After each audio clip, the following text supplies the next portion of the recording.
भारत आज हर क्षेत्र में अपने कदम आगे बढ़ा रहा है। सिर्फ आर्थिक ही नहीं, सामरिक तौर पर भी भारत बहुत आगे है। जहां एक और हम चौथी बड़ी अर्थव्यवस्था है, वहीं आत्मनिर्भरता का संदेश भी हम विश्व भर को आजकल दे रहे हैं। जहां बात हो पाकिस्तान की, तो आज आतंक को पनाह देने वाला पाकिस्तान भारत के आगे घुटने टेक कर बैठ गया है।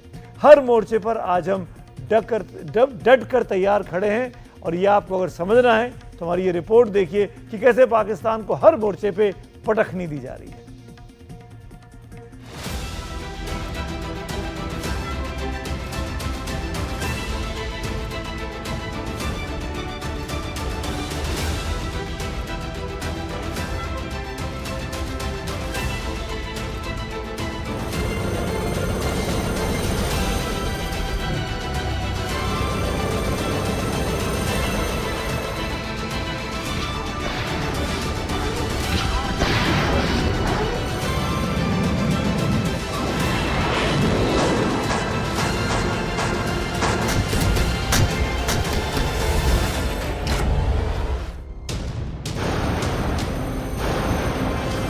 पाकिस्तान को भारत आज हर तरह से जवाब दे रहा है।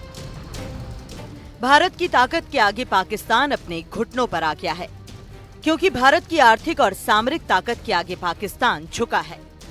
भारत की आर्थिक ताकत आज पूरी दुनिया में गूंज रही है। भारत अब विश्व की चौथी सबसे बड़ी अर्थव्यवस्था है। अंतर्राष्ट्रीय मुद्रा कोष के आंकड़ों के मुताबिक भारत ने हाल के वर्षों में जापान को पीछे छोड़ते हुए अपनी आर्थिक स्थिति को मजबूत किया है।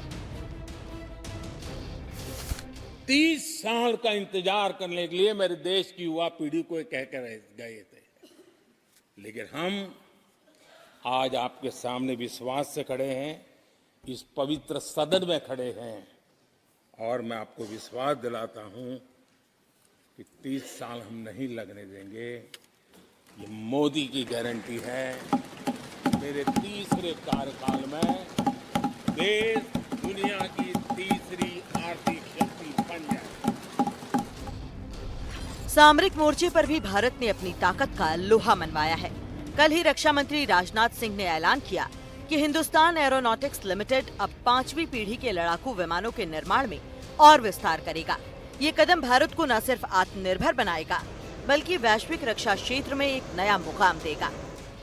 निजी और सार्वजनिक क्षेत्र मिलकर भारत का पहला 5वीं पीढ़ी का लड़ाकू विमान बनाने जा रहे हैं। ये न केवल भारतीय वायुसेना को मजबूत करेगा, बल्कि आत्मनिर्भर भारत के सपने को भी साकार करेगा। रक्षा मंत्री राजनाथ सिंह ने उन्नत मध्यम लड़ाकू विमान यानी AMCA कार्यक्रम को मंजूरी दी, जो स्वदेशी रक्षा क्षमता को बढ़ाएगा। वैमानिकी विकास एजेंसी ADA निजी और सार्वजनिक क्षेत्र की कंपनियों के साथ मिलकर MACA विकसित करेगी। निजी और सार्वजनिक कंपनियां स्वतंत्र रूप से संयुक्त उद्यम या कंसोर्टिया के रूप में बोली लगा सकती हैं। AMCA एक 5वीं पीढ़ी का स्टील्थ लड़ाकू विमान होगा, जो भारत की वायुसेना को और मजबूत करेगा। ADA जल्द ही AMCA के विकास चरण के लिए रुचि पत्र जारी करेगी।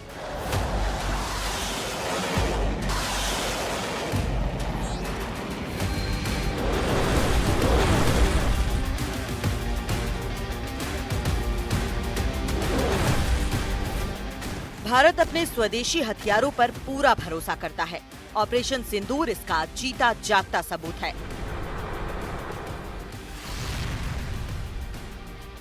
हाल ही में सामने आई सैटेलाइट इमेज में साफ दिख रहा है कि कैसे भारत ने पाकिस्तान के मुरीदके में आतंकी ठिकानों को ध्वस्त कर दिया। ये था भारत का शक्ति प्रदर्शन, जिसने दुश्मन को साफ संदेश दिया कि भारत की ताकत को कोई चुनौती नहीं दे सकता। बार तो सब कैमरा के सामने की सारी व्यवस्था रखी थी, ताकि हमारे घर में कोई सबूत न मांगे। अब हमें सबूत नहीं देना पड़ रहा है, वो ऊपर वाला दे रहा है। और अब बात उस कश्मीर की, जिसे आतंकियों ने लहूलुहान करने की कोशिश की थी, लेकिन भारत कभी पीछे हटना नहीं जानता। आज कश्मीर फिर से उठकर मुस्कुरा रहा है। पर्यटक फिर से वादियों में लौट रहे हैं। कल उमर अब्दुल्ला पहलगाम में थे और आज गुलमर्ग में लोगों को यकीन दिला रहे हैं कि कश्मीर उनका है, सुरक्षित है और पहले से कहीं ज्यादा खूबसूरत है। और इस बात का भरोसा जम्मू कश्मीर के मुख्यमंत्री उमर अब्दुल्ला ने एनडीटीवी के माइक पर दिया। ये डेस्टिनेशन जो है ये खुले हैं। बेशक कुछ जगह इनमें फिलहाल एहतियात के तौर पे हमें बंद रखने पड़े, लेकिन उस पर भी दोबारा सोचा जा रहा है। आहिस्ता आहिस्ता वो लिस्ट जो जारी की गई थी 22 अप्रैल के हमले के बाद, उसको जो है दुरुस्त किया जाएगा। लेकिन जो टूरिस्ट आ रहे हैं उनका शुक्रिया करने के लिए, जो हमारी टूरिज्म इंडस्ट्री से ताल्लुक़ रखने वाले लोग हैं उनकी हौसला अफजाई के लिए, और ये पैगाम भेजने के लिए कि 22 अप्रैल का हमला जो है वो हमें अपने मिशन से जो है वो हमें डिरेल नहीं करेगी। क्योंकि आतंकी वही चाहते थे यहाँ कोई पर्यटक ना। बिल्कुल, वो चाहते थे कि यहाँ कोई तरक्की ना हो, वो चाहते थे कि यहाँ माहौल जो है वो बिगड़ा रहे, और वो चाहते थे कि यहाँ कहीं से भी कोई विजिटर ना आए। जाहिर सी बात है कि हम उसका जो है मुतबादल चाहते हैं और इंशाल्लाह कामयाब होंगे। ये है नया भारत, एक ऐसा भारत जो न सिर्फ अपनी ताकत से दुश्मनों को जवाब देता है, बल्कि अपने लोगों को एक बेहतर और सुरक्षित भविष्य भी दे रहा है। हमारी ताकत, हमारी एकता और हमारा हौसला, यही है भारत की असली पहचान। Bureau report, NDTV India.